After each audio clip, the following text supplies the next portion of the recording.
My name is Candace Henley, and I was diagnosed in 2003 of stage 2B colorectal cancer. I first realized something was wrong in December of 2002 when I had not had a bowel movement in 2 weeks.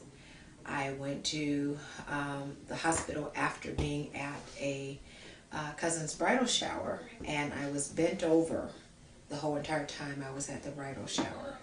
And it was so painful that I had to be taken to the hospital. When I got to the hospital, they gave me a small cup of, I call it Drano because it opened up the floodgates and allowed me to go to the bathroom, and I was sent home. The second episode that I had was in January, I guess January 3rd or somewhere around then. I passed out at work because I was lightheaded and dizzy, and I had been feeling that way the day before, but I still got up and went to work, and I passed out. They took me to the hospital, and they assumed that I was having a heart attack. So they took me to the hospital. They gave me breathing treatments. They took my blood test, and I said, oh, your blood count is 6.4. We're going to give you a blood transfusion, and we think that you're having female problems. And they proceed to remove my right ovaries. And then they said, we think, you may have cervical cancer, but we won't know until we get the testing back.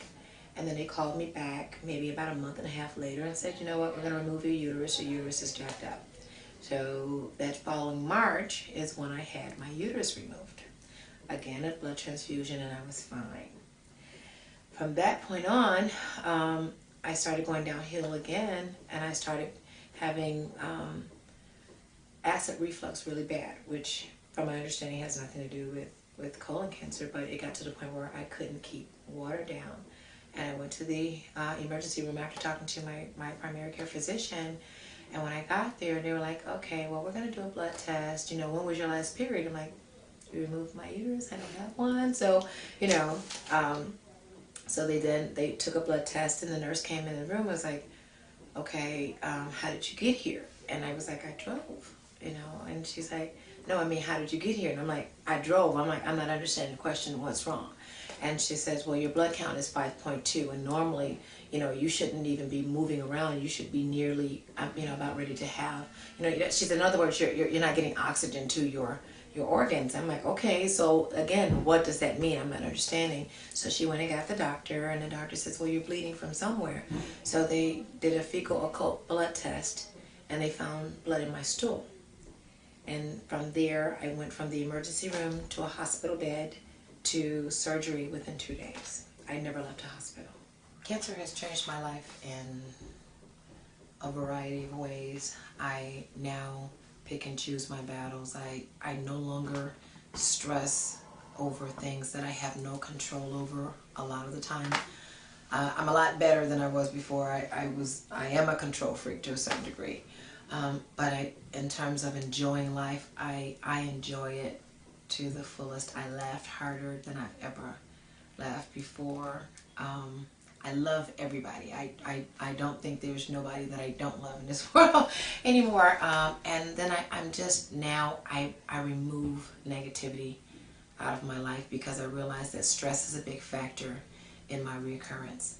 And I don't want to have that. And I think now I have a better and a broader perspective of what the meaning of life is all about. Because I was very angry, about being diagnosed with cancer. And I was to the point where I was like, you know what, why am I here then?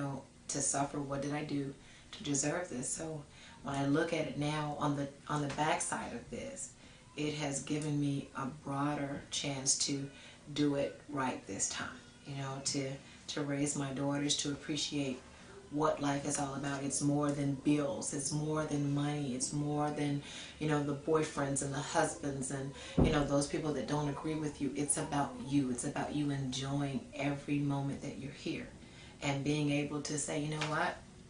I did it. I lived it up. I enjoyed myself. It's about beating up yourself so that when it's time to go, you're like, whew, that was a good ride. I had fun. My family, they reacted to my cancer the way that families react to it. I think my children they took it harder because they thought I was going to die. They didn't understand. They were much younger then, and when they saw me when I came home from the hospital, you know, the question that they asked was, "Is mommy going to die?" You know, and my baby was 4 at the time, and she was like, "Are you dying?" You know, she didn't know, and she would hear her sisters say that you know, mommy's gonna die, you know, and the older ones would say, "Don't say that, to stop saying that," you know. So they were horrified, you know, they were uncertain, and seeing the uncertainty in their eyes, you know, hurt me. And I didn't want them to see me like this, so I tried to commit suicide because I didn't want them to watch me disappear. I didn't want their memory of me to be what they saw laying in the bed. So, you know, it was tragic for me, because how do you explain it to your children that I'm not dying today, but I don't know when I'm going to, and all they see is, well, you don't look like the mommy that left to go to the hospital, you know. So that's my family, though. My mother, phenomenal woman, phenomenal. She was my best advocate. She went to the American Cancer Society. She went to, I believe she went to the Department of Aging. She went to the city of Chicago trying to find resources to help me, you know, with my children. And she didn't leave any stone unturned. She was there. My in-laws, oh, they were great too. They were there to help me. They changed my bandages, washed me up, you know. So we have a new relationship now. We always joke that we know each other a lot better than we think we should know each other. So if we ever get famous in life now, they're going to be part of my cabinet or part of my staff because they have secrets.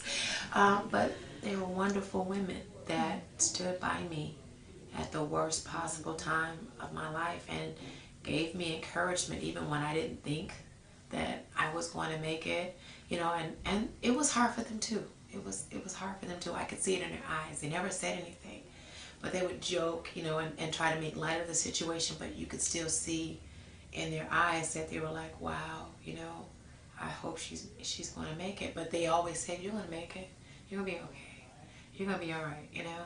And when I look back now at what I went through, and maybe if I didn't have their support and have the love that I still have with them to this day, I wouldn't be here to say these wonderful words, because they changed, you know, my thought process. They helped me with that. They helped me make it through that. So it was hard, but now that we're here, you know, it's better now. It's better. How did it feel to be diagnosed with cancer so young? I was pissed. But I was more so confused, because I thought that I had done something wrong, and I had never heard of this cancer before. And I had all of these questions in my head that were like, well, how do you get this? And who do you get it from? You know, and I'm thinking to myself, like, okay, this is colon cancer and it's up the rear. I'm like, I don't do anal sex. So, you know, how do you do that? You know, and believe it or not, that's, you know, and that was one of the questions that somebody had posed to me, was like, do you have, I'm like, no, there's no that, you know.